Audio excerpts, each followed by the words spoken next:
Let's talk about documenting your work. The pictures that I have coming from a lot of you guys are a little, they're maybe not cropped, they're maybe not color balanced, they're maybe not straight on. We've got shadows from phones falling everywhere. Let's talk about how to do this better, shall we? Okay, so this is me, right? This is what I have to work with. I've got some light coming in through a really big window, which makes me lucky. And right now, it's bright outside, but it's not like the light's not coming in through the window. So this is indirect light. And indirect light is your best bet for taking color balanced, non-glary photos of things. So I would suggest that. So time it for the time of day where you have light but not bright sunlight coming in. You can work inside, you can work outside. I have the inside. You'll see that outside, right? It's bright sunshine out there. I wouldn't necessarily do that. Your bright sunshine is going to give you some glare and make your highlights really, really bright. If I went out here, I could work in the even shadow, right? And that would give me an option for, again, color balance and not glare off the surface. So those are options. However, what I'm going to do, give you the whole tour here, I'm going to work right down here on the floor because this works for me. I want to give myself that light and I want to work with a backdrop. So the backdrop could be anything that is a solid color and that works to offset your artwork. So I have, let me see here, let me do this and make this so, maybe we'll go over here on this side. Whoops. Over here on this side. Unplug you. There we go. Okay, so I have 3 sweaters, right? I've got beige, which is the closest I can come to white because I just don't do white. Gray, medium gray, and I have black. So depending on what class you're taking with me, you might have an object. You see my Amazon deliveries. You might have an object that would be best set off with a lighter tone, a mid-tone, or a darker tone to really show the colors, right? You can also do this. I happen to have some random A3 paper. You can do this by setting up white paper like this to make a little photo studio, right? Now, granted, this line's going to be a problem, but it depends on how you orient your artwork, right? You could also do this where maybe the crease doesn't show up so much, and you could tape that. It'll give you a little bit more of a studio this way, right? So you see how we have that seamless backdrop? So you could do it with white A3 paper. You can do it with A4 too, obviously, just be smaller. Or you might do it by, if you've got a sweater or a maybe a pillowcase or something, you can just drape that right down there and get like a nice little photo studio. Okay, so I have the light coming in from the side, right? So it's not necessarily going to be thoroughly even. If I wanted it more even, I could move it to face the window, right? Why don't I do that with this? There we go. And you'll kind of see how that's working. So if I do it this way, right, you can see how there's a little gradient shadow here, but that might work really well for my object. What do I have for an object? My 3D stuff, right, might be this. This is going to be backlit a little bit. So if I want to expose this properly, I would, on my phone, let's see if I can do all this, and have you see what's going on. Maybe, we hope. Can we, whoops, bring that back up. Okay, so, yeah, almost.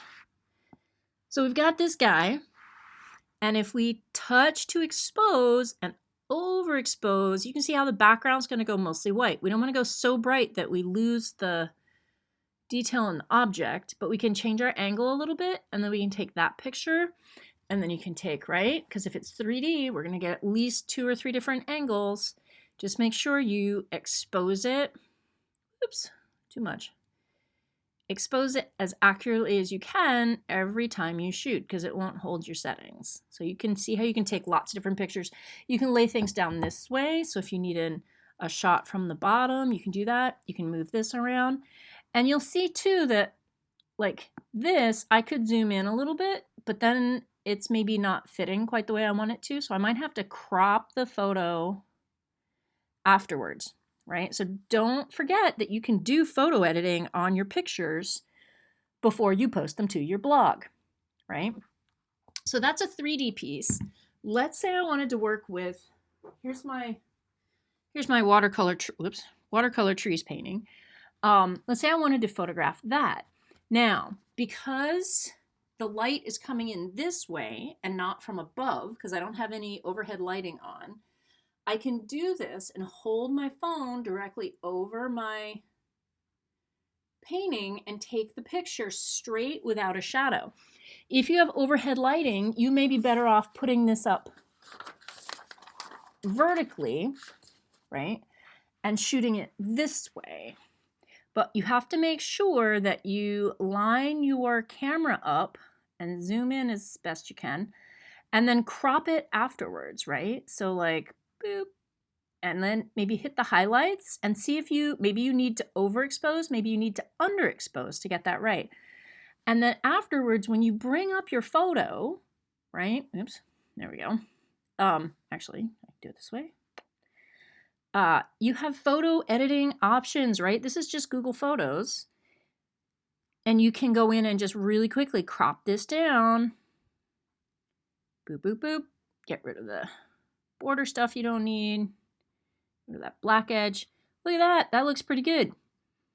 And then if you need to edit for exposure, maybe it needs to be a little darker. Maybe you want to bump the whites up. Open up the shadows. Maybe not. And color. We're like, yeah, saturate that a little bit. Maybe a little. Not too much, because we want to see it for real, right? We wouldn't want to do this to it because that's not the color that we were dealing with. We want to be able to represent that pretty well. But if you think, okay, a little bit warmer is more accurate to the color I have in front of me, try and make this picture match that picture as best you can. If you're photographing against a dark background, right, you may have, like as you can see, it looks super light here because the camera doesn't know what to do, even in the video mode. But as I get closer, and I have less black, it does a little bit better, right? So the same thing with your, oops, back out of that, save that. Saving. Okay, back to photo mode. Bloop. Okay, so the same thing with your phone, right? Where are we going? This way. If you have too much black in the frame, it doesn't expose it right. So you want to make sure that you're filling the frame with the artwork and that you've got it nice. And see the difference here? Hopefully you can see the difference here between, do that, doing it this way where you have a trapezoid. The trapezoid is totally not what we had in mind.